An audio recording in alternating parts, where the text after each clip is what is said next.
नमस्कार मित्रांनो, आपल्या सर्वांचं सहर्ष स्वागत आहे GK24 या मराठी एज्युकेशनल चॅनलमध्ये. तर पहा, आपण WRDच म्हणजेच जलसंपदा विभागाच्या कट ऑफ संदर्भात चर्चा करणार आहोत. सर्वांना आस लागलेली आहे. फर्स्ट आन्सर की आपली प्रसिद्ध झाली, त्यावरून एक्सपेक्टेड कट ऑफ किती असू शकतो त्याचा अंदाज आपण पाहूयात. तर अगोदरच क्लिअर करतो की यामध्ये आपण कट ऑफ संदर्भात बोलणार नाही आहोत, कारण की तुमची विभागस्तरावर परीक्षा झालेली आहे. म्हणजे एकूण 7 विभाग आहेत आपले. तर तुमचा कट ऑफ जो आहे तो विभागानुसार वेगवेगळा लागणार आहे. म्हणजेच तुमच्या ज्या व्हॅकन्सीज होत्या त्या विभागानुसार वेगवेगळ्या होत्या, त्यानुसार तुमचा विभागावाईजच कट ऑफ त्या ठिकाणी लागणार आहे. म्हणजे एक विभाग आणि दुसरा विभाग याचा कट ऑफ जो आहे तो वेगवेगळा असू शकतो. त्यानंतर पहा, इतर विविध कॅटेगरी पडतात. म्हणजे open OBC, SC ST, VJNT, त्यानंतर NTB, NTD, त्यानंतर SBC, EWS अशा विविध कॅटेगरीज आहेत. त्यामध्ये सुद्धा प्रकल्पग्रस्त, भूकंपग्रस्त, माजी सैनिक, महिला ह्यासुद्धा आणखी प्रवर्ग पडतात. तर त्यामुळे एक्झॅक्ट कट ऑफ एक्झॅक्टली सांगणं शक्य नाही, पण आपण एक सेफ स्कोअर जो आहे तो यामध्ये सांगण्याचा प्रयत्न करू.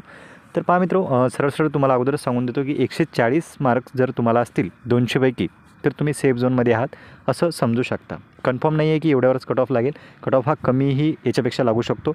म्हणजे जे प्रकल्पग्रस्त आहेत, माजी सैनिक आहेत, त्यांचा कट ऑफ जो आहे तो आणखी 10 ते 20 मार्कांनी कमी होऊ शकतो. म्हणजेच माजी सैनिकांचा कट ऑफ जो आहे तो 110 पर्यंत येऊ शकतो, किंवा 112, 114 पर्यंतसुद्धा कमी होऊ शकतो. आणि काही ओपन कॅटेगरीचा जो कट ऑफ आहे जनरलचा, तो याच्यापेक्षा जास्तसुद्धा लागू शकतो. पण जर तुमचा स्कोअर सध्या फर्स्ट आन्सरकीनुसार 140 जर असेल, तर तुम्ही सेफ झोनमध्ये आहात असं स्वतःला समजू शकता. त्यामध्ये बदलाव होऊ शकतो, पण 140 हा एक चांगला स्कोअर आहे असं आपण म्हणू.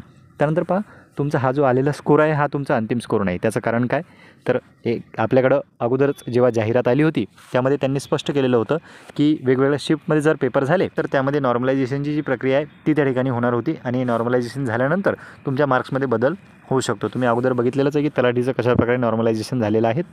तर पहा, नॉर्मलायझेशनची ही जी सूचना तुम्ही समोर बघताय ही तुमच्या जाहिरातीमध्येच देण्यात आलेली होती. यामध्ये स्पष्टरित्या लिहिलेलं आहे की पहिल्या शिफ्ट आणि शेवटच्या शिफ्ट यामध्ये जर म्हणजे एका पदासाठी जर वेगवेगळ्या शिफ्टमध्ये परीक्षा झाली तर त्या पदांचं नॉर्मलायझेशन होणार आहे.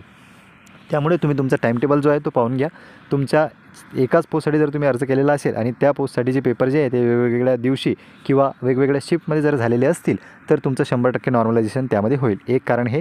आणि दुसरं म्हणजे ॲन्सर कीमध्ये बदल होणार आहेत. काही प्रश्न आणि काही ऑब्जेक्ट जे आहेत म्हणजे ऑप्शन जे आहेत त्यावर तुम्ही ऑब्जेक्शन घेऊ शकता. तुम्हाला जर वाटलं किंवा TCSने दिलेलं उत्तर जे आहे ते योग्य नाही तर तुम्ही त्यावर ऑब्जेक्शन घेऊ शकता. त्यामुळेही तुमचे मार्क जे आहेत ते कमी जास्त होऊ शकतात. म्हणून आता मिळालेले गुण जे आहेत तुमचे ते अंतिम गुण नाहीत, त्यामध्ये 100% बदल होईल.